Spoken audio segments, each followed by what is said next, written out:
নমস্কার, দিনের বাছাই করে 5টি খবরের ডালি নিয়ে হাজির আমি সায়ন্তিকা। আর আপনারা দেখছেন গ্রাম বাংলা। স্ত্রীকে কাটারি দিয়ে কোপালো স্বামী। হাওড়ার দাসনগরের কোনা মণ্ডল পাড়ায় ঘটনাটি ঘটেছে।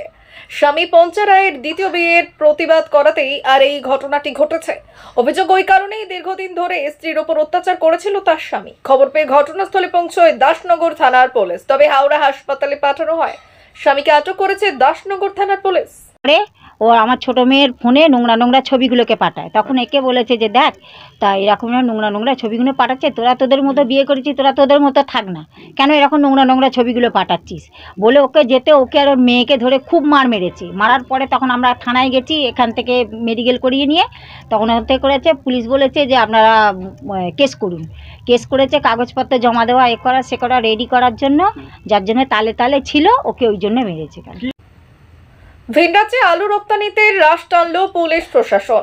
আসানসোলের কুলটি বাংলা ঝাড়খণ্ড সীমানা ডুবুরডিহি চেকপোস্টে আলু বোঝাই লরি আটকালো police. Kulti traffic guard police এবং চৌরঙ্গি ফাঁড়ির পুলিশ এই নজরদারি চালাচ্ছে। লরি থামিয়ে ত্রিপল খুলে দেখা হচ্ছে আলু বোঝাই লরি। আছি পরের খবরে। বাংলাদেশের বর্তমান পরিস্থিতি এবং বাংলাদেশের পরিস্থিতির জন্য দায়ী কে? বাংলার খনিজ ভান্ডার থেকে কেন তেল তোলা যাচ্ছে না? সাংবাদিক সম্মেলনে জানালেন বিজেপি মুখপাত্র শ্রমিক ভট্টাচার্য। যিনি বেঙ্গল বাউন্ডারি কমিশনের নেতৃত্ব দিয়েছিলেন, র্যাটিফের সেই কমিশনে, বাউন্ডারি কমিশনে মালদার হয়ে মালদার ইনক্লুশনের জন্য যিনি অ্যাডভোকেটিং করেছিলেন এবং যিনি সমস্ত বিবাদমান জমিদারকে এক করে কলকাতায় ডক্টর শ্যামাপ্রসাদ মুখার্জি, এনসি চ্যাটার্জি, মেঘনাথ সাহাদের কাছে নিয়ে এসেছিলেন, সেই শিবেন্দু শেখর রাবের নাম আজকে আমরা যারা বাঙালি আছি, এই প্রজন্মের বাঙালি, অতীতের সমস্ত সরকার এবং বর্তমানের সরকার ইতিহাসে কোনো জায়গা দেয়নি। দেখুন, কুণাল ঘোষ কি বলছেন তাতে বাংলাদেশের মানুষের কিছু যাবে আসবে না। কুণাল ঘোষের বিবৃতি দিয়ে বাংলাদেশের আগুন নিভবে না। ইসকনের মঠটাকে নতুন করে প্রতিষ্ঠা করা যাবে না। যে সত্যিপীঠকে ওখানে ভেঙে গুঁড়িয়ে দিয়েছে কুণাল ঘোষের বিবৃতিতে, সেখানে কোনো পরিবর্তন আসবে না। পরিবর্তন যেটা আনতে হবে, মানতে হবে সমস্ত মানুষকেই। ভারত সরকার কি করছেন, ভারত সরকারের দিকে না তাকিয়ে দেখে পশ্চিমবঙ্গের বাঙালিরা যদি না মনে করে যে ওপার বাংলায় যে মানুষগুলো আছে, ঘোষ বোস দত্তমিত্ররা, ওপার বাংলায় যে রাজবংশীরা আছে, যে মতুয়ারা আছে, যে খ্রিস্টানরা আছে, যে গুপ্তা আছে, জয়সওয়াল আছে, ওরা আমাদের রক্ত, আমাদের ভাই, আমাদের মা আক্রান্ত হচ্ছে, আমাদের বোন গণধর্ষিতা হচ্ছে। যতক্ষণ না বাঙালি রাস্তায় নেমে প্রতিবাদ করবে ততক্ষণ প্রেসের বিল্ডিং হবে না। এটুকুনি আপনাদের বলতে পারি যে উত্তর 24 পরগনার তেলের উপরে ভাসছে, পশ্চিম মেদিনীপুরে তেল আছে, বিষ্ণুপুরে তেল আছে, সেই তেল তৃণমূল কংগ্রেস তুলতে দিচ্ছে না। ওএনজিসি 1000 কোটি টাকার বেশি অশোকনগরে খরচা করে ফেলেছে। অশোকনগর 1, অশোকনগর 2, রানাঘাটের নিচে প্রচুর তেলের ভান্ডার, তুলছে না আজকে তেল।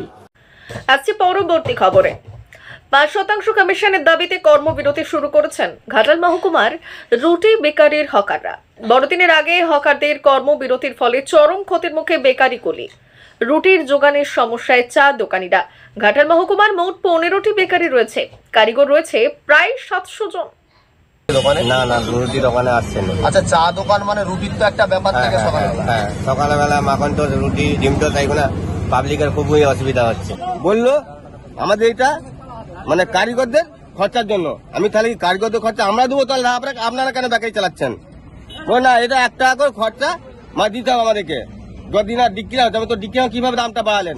বল তোমাদের ইচ্ছা, তুমি নেবে, না ইচ্ছা না নেবে, এই কথা বলে আমার সাথে বিশাল কথা কাটাকাটি হয়। তো আমি সেদিন মাল ফেরত দিয়ে চলে এলাম।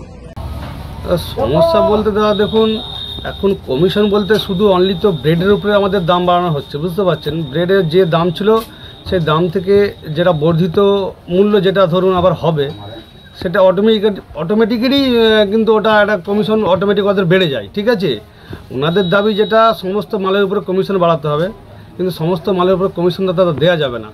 যেখানে যে কোনো জিনিসের একটা গুণগত মাল যেভাবে করছে, সেই জায়গার উপরে কিন্তু ওই বিস্কুটে যেগুলো বাড়ছে না তার উপরে কিন্তু একটা চাপ পড়ে যাবে। এবার চাপ পড়ে গেলে কিন্তু সেই বিস্কুটের আমাদেরকে কোয়ালিটি লো করতে হবে। এবার লো করলেই মার্কেট আমাদের নষ্ট হয়ে যাবে। এবার মার্কেট নষ্ট মানে এখন কম্পিটিশন মার্কেট, ঠিক আছে। এখন বিভিন্ন জায়গায় আমাদের সব বেকারি কাউন্টার হয়ে গেছে, বিভিন্ন কলকাতা থেকে বাইরে থেকে আরও সব মাল নিয়ে চলে আসছে। আমাদের যারা কাউন্টার ভাইয়েরা আছে সেখান থেকে ওই সব মাল ওনারা তুলে নেবেন, তখন কিন্তু আমাদেরকে কমিশন বাড়িয়েও কিন্তু ওনারা তখন আর মাল তুলবেন না। দেখুন পরের খবর। ঐতিহ্য বাঁচাতে রাজপথে হলুদ ট্যাক্সি। 15 বছরের বেশি হলুদ ট্যাক্সি গ্রিন ট্রাইব্যুনালের নির্দেশে সরে যেতে হবে জানুয়ারি মাসে। কলকাতায় অর্ধেক হয়ে যাবে হলুদ ট্যাক্সির সংখ্যা। সমস্যায় পড়বেন ট্যাক্সি চালক ও পরিবারেরা। তাই হলুদ ট্যাক্সি চালকদের নিয়ে প্রতিবাদে পথে কংগ্রেস, শ্রমিক সংগঠন ও সেবা দল। রাস্তা এই জন্য নেমেছে, আপনারা জানেন এই যে হলুদ ট্যাক্সি পুরো ভারতবর্ষে কোথায় হলুদ ট্যাক্সি ছিল? কলকাতায়। এটা আমাদের ধরোহর, এটা শান আমাদের। এই জন্য এই হেরিটেজ করার জন্য ডিমান্ড নিয়ে আমরা আজকে রাস্তায় নেমেছি। এই হলুদ ট্যাক্সিকে যেমনি টার্ম একেও হেরিটেজ করা হোক, এর মেশিনারি কোল পূজাগুলো সরকার ইমিডিয়েটলি চেঞ্জ করুন। তার সাথে সাথে 10 বছর ইমার্জেন্সিতে 10 বছর মেয়াদ বাড়ানো হোক।